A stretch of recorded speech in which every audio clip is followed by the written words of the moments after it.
بسم اللہ الرحمن الرحیم نحمدہ ونصلی ونسلم علی رسولہ الکریم۔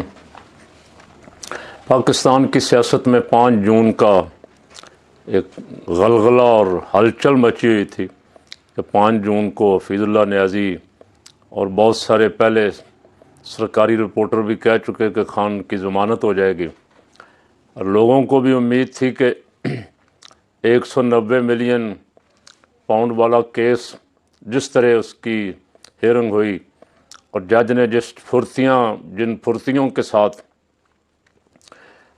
سزا سنائی، وہ خود ہی ایک سوالیہ نشان تھی سزائی کہ سزا سنانے سے 1 ہفتہ پہلے رپورٹر کہنا شروع ہو گئے تھے اتنی سزا ہوگی، اور یہ بھی طے تھا کہ سزا ہوگی، اور جو کچھ رپورٹروں نے کہا تھا، سرکاری رپورٹروں نے، لفافہ صحافیوں نے اور سپوکس مین جو تھے ان کے، وہی ہوا۔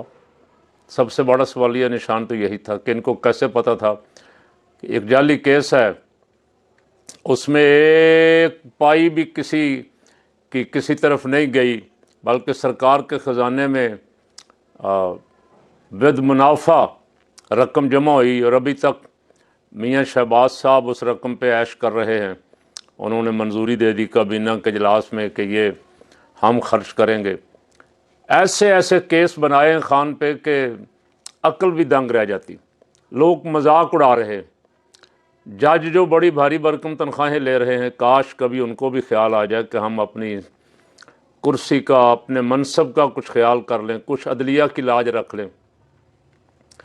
اب ایک طرف تو پہلے خبر چھوڑی گئی کہ 5 کو رہائی ہو رہی ہے، دوسری طرف خبر چھوڑی گئی کہ خان کے مذاکرات ہو رہے ہیں۔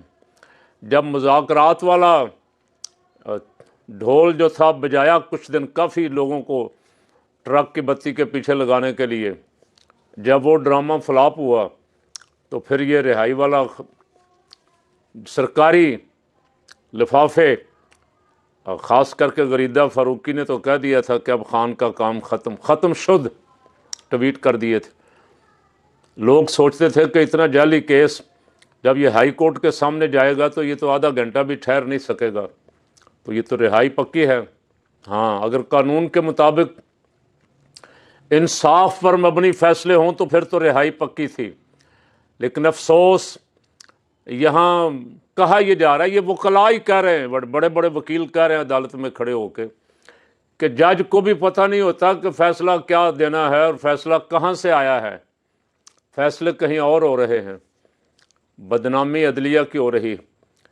یہاں آج بھی یہ ہوا کہ آج بھی جج صاحب نے جب بلایا تو دوسرے فریق نے، سرکاری فریق نے کہا جی ہمیں تو نوٹس ہی رات ملا ہے۔ پوری دنیا میں کئی دن سے دھوم مچی ہوئی ہے 5 جون 5 جون 5 جون، اور نیب والے کہتے ہیں کہ ہمیں تو رات نوٹس ملا ہے اور ہم نے تیاری بھی نہیں کی۔ پراسیکیوٹر جو ہیں وہ تیار ہی نہیں ہیں، ہمیں ٹائم دیا جائے، اور ٹائم بھی کم از کم 4 ہفتے کا دیا جائے۔ اس سے آپ نیتوں کا اندازہ کر سکتے ہیں کہ ان کی نیت کیا ہے، لیکن اس پہ عدلیہ کو تو سٹینڈ لینا چاہیے تھا۔ جج صاحب کو چاہیے تھا کہ وہ کہتے 1 گھنٹے کے اندر تمہارا پراسیکیوٹر آنا چاہیے اور میں سننے لگا ہوں اور فیصلہ کرنے لگا ہوں، لیکن جج صاحب نے کہا اچھا چلو آپ کو ٹائم دے دیتے ہیں، اور 11 جون کا ٹائم دے دیا، 6 دن کا وقفہ دے دیا۔ اب جج صاحب آپ 10 دن کا بھی دے سکتے تھے، آپ مہینے کا بھی دے سکتے تھے، آپ کے ہاتھ میں پاور ہے، لیکن کچھ خدا کے لیے اتنا تو سوچ لیں کہ ساری عوام آپ سے کوئی توقع لگا کے بیٹھی ہوتی ہے کہ آپ کوئی حق پہ، انصاف پہ مبنی فیصلہ کریں گے، اور آپ کی طرف سے جب اس طرح کا رد عمل، ری ایکشن سامنے آتا ہے کہ آپ آرام سے چپ کر کے ان کو جنہوں نے جعلی مقدمے قائم کر کے بندے اندر بند کیے ہوئے ہیں، اور 6 مہینے ہو گئے ان کی تاریخ ہی نہیں لگ رہی، عدالت کیس ہی نہیں سن رہی، فیصلہ تو بعد کی بات ہے۔ قوم آپ سے آج کچھ توقع لگائے بیٹھی تھی کہ آپ کچھ فیصلہ دیں گے، لیکن آج پھر عدالتوں سے قوم کو مایوسی ہوئی۔ بلاول بھٹو زرداری صاحب امریکہ گئے ہوئے، اور امریکہ ایک پورے بھاری بھرکم وفد کے ساتھ जिसमें शेरी रहमान साहबा, हिना रब्बानी खर साहबा और मुसद्दिक मलक और दस्तगीर साहब एक पूरा भारी भरकम वफद लेके गए हुए हैं। और ख़बरें ये आ रही हैं कि वो पाकिस्तान का मुकदमा लड़ने की बजाय अपना ही मुकदमा लड़ रहे हैं, अपनी सीवी लेके गए हुए हैं कि नेक्स्ट वज़ीर आज़म जो है वो बिलावल होना चाहिए। और सुना है इस पे राज़ी हैं, बड़े साहब भी राज़ी हैं, लेकिन ये भी खबर साथ ही आ गई कि बड़े साहब भी तशरीफ़ ले जा रहे हैं और मरियम साहबा भी जा रही हैं अमेरिका। मरियम साहबा को फ़िक्र लग गई कि अगला नंबर तो मेरा था और ये बिलावल जाके अपनी सीवी पेश कर रहा है, कहीं ऐसा ही ना हो कि इसकी मंजूरी हो जाए। अब वो भी कुछ सुना चंद दिनों तक अमेरिका जाने वाली हैं। दौड़ लगी हुई है, वजारत उज़्मा की दौड़ लगी हुई है जैसे रेवड़ियाँ बांटी जाती। बदकिस्मती हमारी, हम बदकिस्मत कौम है कि हमारे फैसले अमेरिका में होते हैं, हमारे फैसले लंदन में होते हैं, लंदन प्लान बनते हैं। लंदन में बड़े मियाँ साहब राजा, chief election commissioner Sultan Raja, सुल्तान सिकंदर राजा, सुल्तान सिकंदर और काजी फायज ईसा और कमर जावेद बाजवा ने जो मनसूबाबंदी की, मनसूबाबंदी नहीं, मुल्क के खिलाफ साजिश की, वो मुल्क अभी तक भुगत रहा है। अब उससे जान छुड़ाने की कोशिश हो रही है, लेकिन वो कंबल छोड़ नहीं रहा जान। अवाम की राय कुछ है, इलेक्शनों के नताइज कुछ होते हैं, लेकिन फैसले कुछ आते हैं। हकायक कुछ और होते हैं, अदालतों के फैसले कुछ और आते हैं। और अब तो आज एक इंडियन मौलाना का बयान बड़ा वायरल हुआ है, वीडियो। उन्होंने तो बहुत पाकिस्तान की मिलिट्री इस्टेब्लिशमेंट, पुलिस, बल्कि पूरी कौम को ही कहा कि तुम बदबख्त हो, तुम पे अज़ाब इलाही आने वाला है, तुमने तबलीगी जमात को ख़राब कर दिया।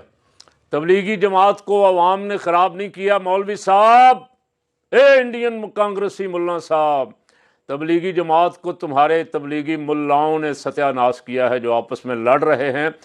और ये भी मैं नहीं कह रहा, ये तारिक जमील कह रहा है कि ये बदबख्त हैं, इनको तबलीग का कोई पता नहीं, ये जाहिल हैं, ये अनपढ़ हैं, ये मुनाफिक हैं, ये आपस में लड़ रहे हैं। तो तारिक जमील के साथ मौलाना इंडियन साहब, जो कुछ हुआ है वो अवाम ने तो नहीं किया, अब वो फ़ौज ने तो नहीं किया, वो पुलिस ने तो नहीं किया, वो तो तबलीगियों ने किया। तो आप पूरे मुल्क को, पूरे मुल्क के तमाम शोबों को गालियाँ देने की बजाय वैसे ही कांग्रेस के बूट पॉलिश करें, कांग्रेस को राज़ी करने की कोशिश। हम अब बीजेपी को और मोदी को राज़ी करने के लिए आप जिस हद तक जा सकते हैं जाएं, लेकिन ये हकायक आप भी मसख ना करें। मौलाना साहब, ये जो कुछ हुआ है ये अंदर से ही हुआ है। आपके जो बड़े बड़े पारसा, बड़े बड़े आपने बना के बिठाए हुए हैं, बड़े बनाए हुए हैं, ये सारा कुछ मौलाना तारिक जमील साहब फरमा रहे हैं कि उन्होंने मेरे साथ किया है। अल्लाह ताला इस मुल्क पर रहम फरमाए। अजाब के लिए दुआएं आप कर रहे हैं। पाकिस्तान में भी ज़्यादतियाँ हुई हैं, हो रही हैं, कोई शक नहीं है, लेकिन जो कुछ इंडिया में हो रहा है उसके लिए भी एक बार दुआ कर दें। मुसलमानों का नाहक कत्ल हो रहा है, सिखों के साथ ज़्यादती हो रही है, ईसाइयों के साथ ज़्यादती हो रही, तमाम अक़लियतों के साथ ज़्यादती हो रही। मौलाना साहब उस पर भी कभी ज़रा बोलें मोदी के ख़िलाफ़, मोदी का नाम भी ले लें। आप भी नवाज शरीफ की तरह मोदी का नाम लेने से डर रहे हैं और पाकिस्तान पे चढ़ रहे हैं भाग भाग के। और इंडिया के उलमा को भी अगर अल्लाह थोड़ी बहुत ही जुर्रत दे दे तो वहाँ हक़ बोलने की कोशिश करें। तारिक जमील तो यहाँ बकौल आपके हक़ बोलने की पादाश में आजकल ज़ेरे इताब है, लेकिन ये सारा कुछ आपके तबलीगियों का और तबलीगियों के सरपरस्तों का किया धरा है। इसका इल्ज़ाम पाकिस्तान पे न लगाएं।